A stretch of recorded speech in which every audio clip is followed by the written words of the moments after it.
Welcome to our kitchen. We're making shepherd's pie today. It's also known sometimes as cottage pie, and it was kind of a peasant dish. If there was leftover meat, housewives would combine it with some vegetables and then put some potatoes on top, mashed potatoes on top, put it in the oven, and it was a great dish. It's really hearty, nice winter dish.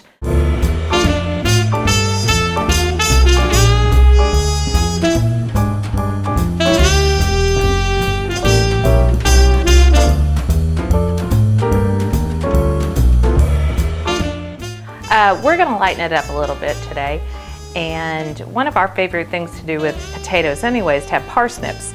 And if you've never had a parsnip, this is what it looks like, kind of a giant carrot but white, and they have a delicious flavor, and I don't think they're used enough. So we use this a lot in smashed potatoes, mashed potatoes, but it's a nice root vegetable and it adds kind of a sweetness. So you would peel it just like you do a carrot, and then we're going to chunk it up and we're going to add it to the boiling water with our potatoes. So everything about this dish is a little bit lighter, but we're still going to add tons of flavor. And I'll show you how we add the flavor and what we do to substitute to make shepherd's pie a little bit healthier. Okay, so that's our parsnips. And then we have 3 potatoes. I'm just going to quarter those. Actually, I think I'm going to have these as well, the bigger chunks. They're a little bit, parsnips are a little bit tougher, not tougher, but I guess harder than a potato, so it might take a little bit longer to cook. And we're just going to place these in our pan of water.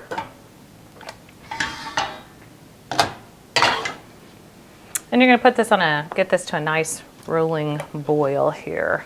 I've already salted my water, so go ahead and put some salt in there. Way it'll get into your potatoes and parsnips.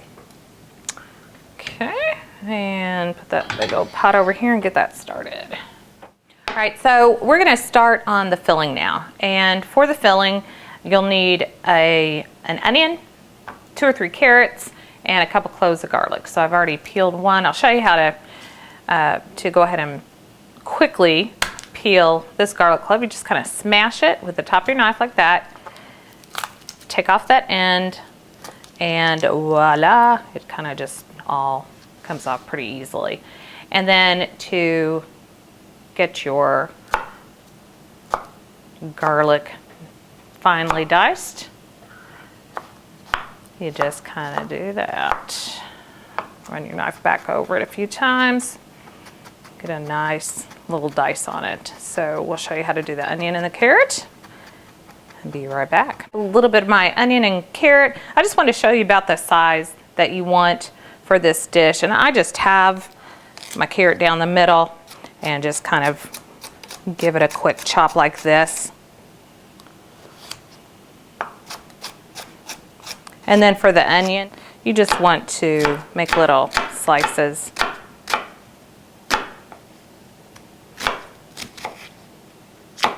And I just kind of give it a little slice like that, and this makes a nice dice. Potatoes boiling, and I have my pan on the heat. I'm going to add about 2 tablespoons of olive oil, and you can tell it's ready when it's kind of shimmery. And since I preheated it, we're just about there. Okay, and I'm going to add my onion and carrot first. We're going to saute this for about 4 minutes, 4 to 5 minutes, just until it's kind of translucent.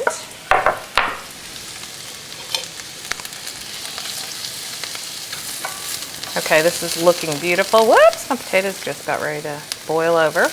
Okay, this is looking great. Time to add our garlic. This is 2 garlic cloves, minced. And I don't like to add the garlic at the beginning. I think it burns very easily. This just really brings out the flavors. This smells so wonderful. It looks so beautiful. You can add any kind of ground meat you want to shepherd's pie. Traditional is probably lamb. A lot of shepherd's pies call for beef, ground beef or ground chuck. We're going to go really light today and add ground turkey breast, which is very, very, very lean. So So this is about 1.25 pounds of ground turkey. And don't worry, it's going to be full of flavor. We're going to add a lot of herbs and seasonings to it. So we're going to, and we added lots of garlic. It's going to be delicious. You will not miss the beef flavor, I promise you. Also, if you wanted to add a little bit more flavor, and you might want to add just a little bit of olive oil as you do this, because there is not the fat content, of course, in ground turkey. So a little olive oil is a much healthier fat anyway, so go ahead and add a little if it starts to stick. You could even add a little bacon, with your vegetables to give it a little bit of a bacony flavor and not add too much more fat. You just have to be a little careful that you don't want to put too much in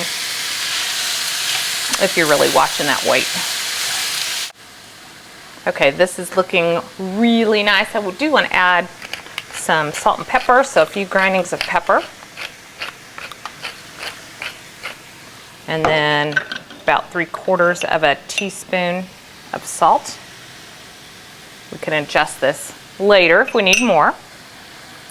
And the meat it's been about 4 minutes, so the turkey is cooked through. And now we're going to add a couple teaspoons of tomato paste to add a nice richness.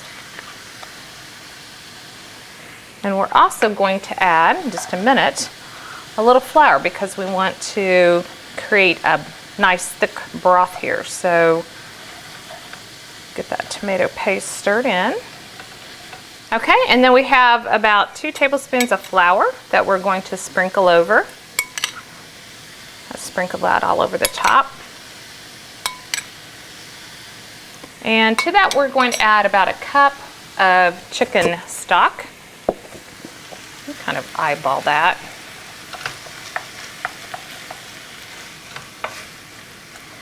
And that's going to create that nice rich broth.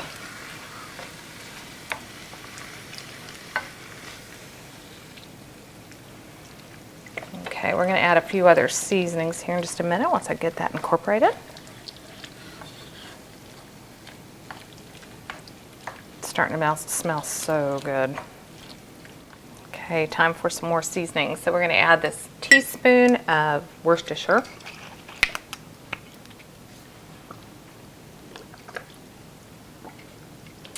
And about a teaspoon of thyme, dried. If you have whole, that would be great. Just double that up, so put about 2 teaspoons in. And then we also are going to add some rosemary. And again, we're using dried, but if you have fresh, double up on this. So another tablespoon or so of rosemary. And then I'm going to add, I did taste, need a little bit more salt. So that's part of your job as a cook. You got to taste and see if you need to adjust those seasonings. So this is smelling wonderful, looking wonderful. And our potatoes are just about ready too, so I'm going to check on those and see if they're ready to mash, and then I'll show you the next step. Okay, our potatoes are fork tender, and the parsnip and potatoes are fork tender, so we're going to start just mashing those up. Okay, if you haven't tried parsnip, you need to try it, because don't let the name scare you. It sounds like an old yucky vegetable, but it's really good. We are going to add a little bit of butter. That's about a teaspoon. And just kind of mash that in. And then we are adding some light cream cheese as well. And I know cheese is not the healthiest, but it is light cream cheese, and it's going to really lighten up these parsnips and potatoes, and it just tastes amazing, so you've got to try it. Let's go ahead and add some pepper. We like lots of pepper in our potatoes, so add quite a bit. You want to add your seasoning now too with your salt. So we're going to add about 3/4 of a teaspoon of that. And here is half a block of the cream cheese. This is light cream cheese, or it's called Neuchâtel. You always wonder what that weird name is. Okay, keep mashing. A little bit we're going to break out our rotary mixer because we want this really, really fluffy for the top. It's kind of like the crust of your shepherd's pie, and you want it really light. All right.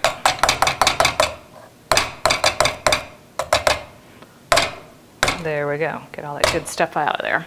All right. We're going to go ahead and start with our rotary blender now. Lighten this stuff up. I am going to add a little touch of milk to get it really fluffy.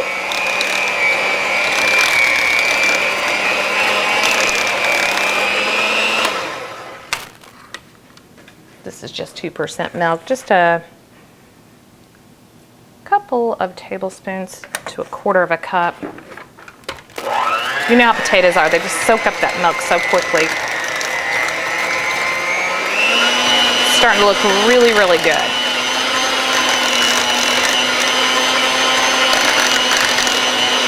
Yum. All right, we're gonna taste these now to see how the seasonings are.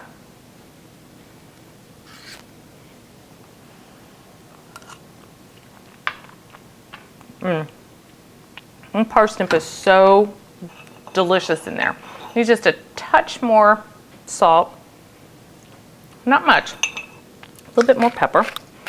The cream cheese just makes it super creamy. And I'm going to add a touch more milk too, just to get that all blended in. It's sweet. You will not, I promise you won't miss that extra potato. You will love this. So let's get that blended up even a little more. We want no chunks, we want super creamy. I'll show you how we put it all together here in just a minute. All right, this needs some green, and the last step are some frozen peas. And this just makes it look gorgeous. Put in about 1/2 to 3/4 of a cup of peas. And just frozen peas, just throw them in there. They cook so quickly, and we're putting this in the oven at 400 anyway. Those will cook down a little more. Look how pretty. That just adds the final touch of color and crunch and beauty there. So this is ready to go into our pan. We've sprayed our casserole. And I'm going to go ahead and add the bottom layer here. Our healthy shepherd's pie version here. Okay, just put that down the bottom like this. This is a great comfort food. Even though it's light, nobody would even know because it's such great comfort food. And our parsnips and potatoes are ready. And you're just going to lay that on top. Look how nice and fluffy.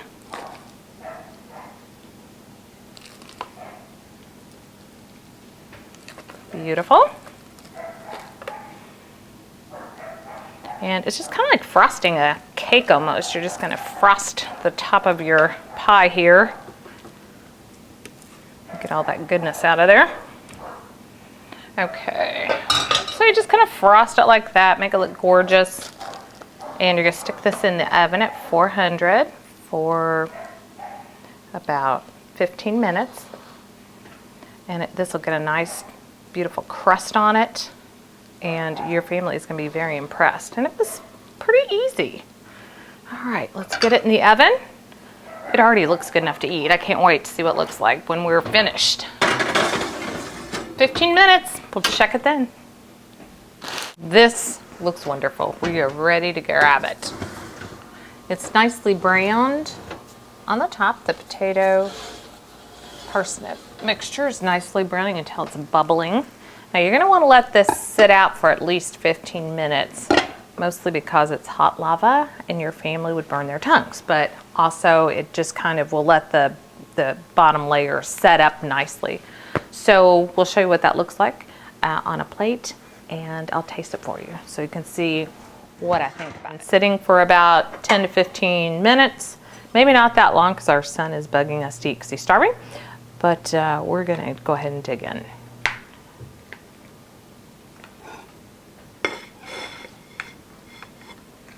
Okay, this looks amazing. You can see what I mean by how hot it is though, so this is why we let it set.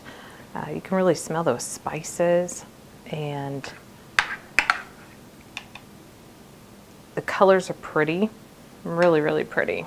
So I'm gonna try this. I'm risking my tongue for a bite here.